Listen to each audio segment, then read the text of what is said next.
नमस्कार, न्यूडंका में आप सभी का स्वागत है। राहुल गांधी यानी एक कन्फ्यूजन वाला व्यक्ति। राहुल गांधी 50 साल के हो गए हैं, लेकिन आज तक वे क्लियर नहीं कर पाए हैं कि उन्हें क्या कहना है। बड़ी बेचारगी है कांग्रेस में। कांग्रेस नेता राहुल गांधी खुद उलझन में जीते हैं और दूसरों को भी जीने को मजबूर करते हैं। शुक्रवार को कुछ ऐसा ही हुआ।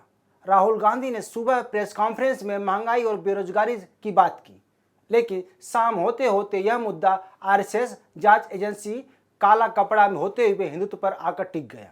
बड़ी अजीब विडंबना है। कांग्रेस के लिए यह दुखदाई है। राहुल गांधी के साथ लोगों की सिंपैथी हो सकती है, लेकिन समर्थन नहीं, क्योंकि राहुल गांधी पूरी तरह से उलझे हुए व्यक्ति हैं। राहुल गांधी तय नहीं कर पाते हैं कि किस पर बोलना चाहिए, क्या बोलना चाहिए, कितना बोलना चाहिए। राहुल गांधी बोलते बोलते हिटलर को याद करते हैं तो खुद हिटलर बन जाते हैं। तो दोस्तों, आज का हमारा मुद्दा यही है कि राहुल गांधी द्वारा शुक्रवार को महंगाई का मुद्दा उठाने के बाद बीजेपी ने इसे हिंदुत्व से कैसे जोड़ दिया। दरअसल राहुल गांधी के साथ अब पूरी तरह से कांग्रेस भी उलझ गई है। भगवान नारद होते तो शायद भगवान ब्रह्मा जी से पूछते कि आप ऐसे व्यक्ति को पृथ्वी पर राजनीति के लिए क्यों भेजा, जो कंफ्यूज है, तो शायद वह कुछ बता सकते थे। लेकिन वर्तमान में भगवान नारद नहीं है, लेकिन उनके चेले चपाटी हैं। रुकिए, आप कंफ्यूज मत होइए, क्योंकि भगवान नारद को पत्रकार की संज्ञा दी जाती है और कहा जाता है कि वही एक देवता थे जो सभी जगह आ और जा सकते थे और सभी की खोज खबर लेते थे।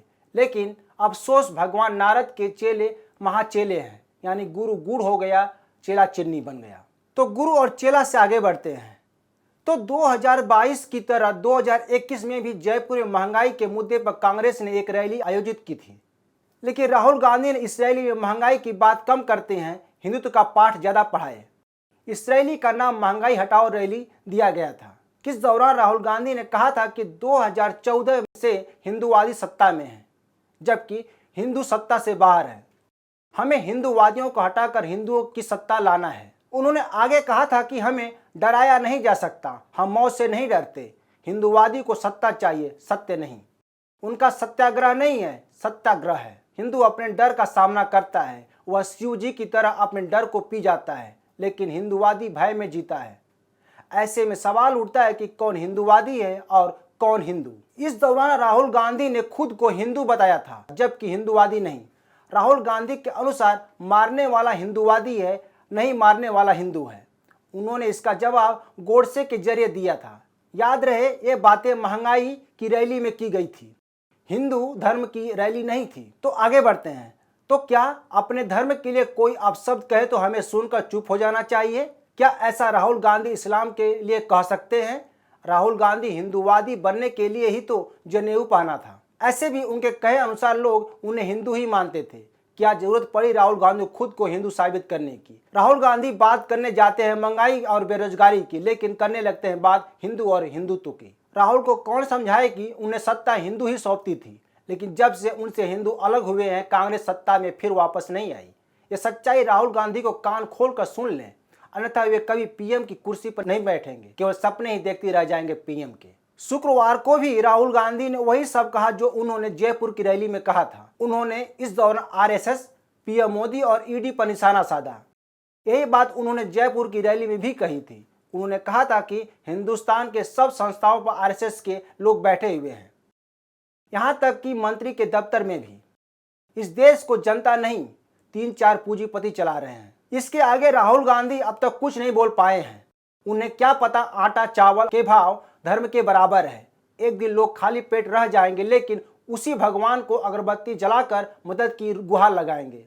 यह भारत की संस्कृति है। सच कहा जाए तो राहुल गांधी कुछ भी पता नहीं है। शुक्रवार को भी राहुल गांधी ने महंगाई और बेरोजगारी के मुद्दे पर प्रेस कॉन्फ्रेंस की, लेकिन उन्होंने इस दौरान आरएसएस की बात की। उन्होंने इस दौरान जांच एजेंसी के सामने नहीं झुकने की भी बात की।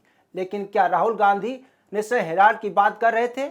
इस केस में वे खुद आरोपी हैं, उन्हें कौन डराएगा? अगर ईडी की कार्रवाई गलत है तो उन्हें कोर्ट जाना चाहिए। आखिर कांग्रेस नेशनल हेराल्ड के मुद्दे को लेकर कोर्ट क्यों नहीं जाती? यह सवाल जनता को पूछना चाहिए। इस दौरान राहुल गांधी ने कहा कि वे जनता की आवाज उठा रहे हैं। जनता राहुल गांधी से जानना चाहती है कि शुक्रवार को काले कपड़े में कितने आम नागरिक थे। अंगुली पर गिनने पर एक भी नहीं मिलेंगे। राहुल आम नागरिक की आवाज नहीं हो सकते। जनता सब जानती है, यह वही राहुल गांधी है जो अमेठी की जनता को मूर्ख समझते हैं। इस मोर्चा पर अमित शाह ने आरोप लगाया कि क्या कांग्रेस का हिंदुत्व के खिलाफ कोई छुपा हुआ एजेंडा है। दरअसल महंगाई और बेरोजगारी की आड़ में कांग्रेस नेता काले कपड़े में ईडी का विरोध कर रहे थे। महंगाई और बेरोजगारी सिर्फ बहाना था। जब से सोनिया गांधी और राहुल गांधी से ईडी पूछताछ कर रही है, कांग्रेस और उसके नेताओं में बेचैनी छाई हुई है। लेकिन अमित शाह के बयान के बाद सवाल उठने लगे थे कि आखिर इस 5 अगस्त को यह नौटंकी कांग्रेस क्यों कर रही थी। हर रोज सामान्य कपड़ों में विरोध जताती थी, लेकिन 5 अगस्त को काला कपड़ा पहनना क्या संयोग या प्रयोग था। दरअसल 5 अगस्त 2020 को पीएम मोदी ने राम मंदिर का शिलान्यास किया था। इतना ही नहीं, 5 अगस्त 2019 को कश्मीर से धारा 370 भी हटाई गई थी, जिसको इस साल 3 साल पूरे हुए हैं। लेकिन कांग्रेस जिस तरह से हिंदू और हिंदूवादी की बात करती है, वैसे ही हिंदुओं का अपमान भी करती है। कांग्रेस ने अयोध्या में राम मंदिर बनाए जाने पर कभी भी खुशी जाहिर नहीं की, न ही कश्मीर से धारा 370 हटाए जाने का इसका समर्थन किया। तो क्या कांग्रेस के नेता राम मंदिर के भूमि पूजन की सालगिरह पर जानबूझकर काला कपड़ा पहने थे? क्या कश्मीर से धारा 370 हटाए जाने का कांग्रेस एक तरह से विरोध किया? इन सवालों का जवाब कांग्रेस को देना चाहिए। तो दोस्तों, आज के लिए बस इतना ही। यह वीडियो अच्छी लगे तो शेयर, लाइक और कमेंट जरूर करें। ताज़ा खबरों के लिए न्यूज़ डंका ऐप को डाउनलोड करें, हमारे YouTube चैनल को सब्सक्राइब करें। धन्यवाद।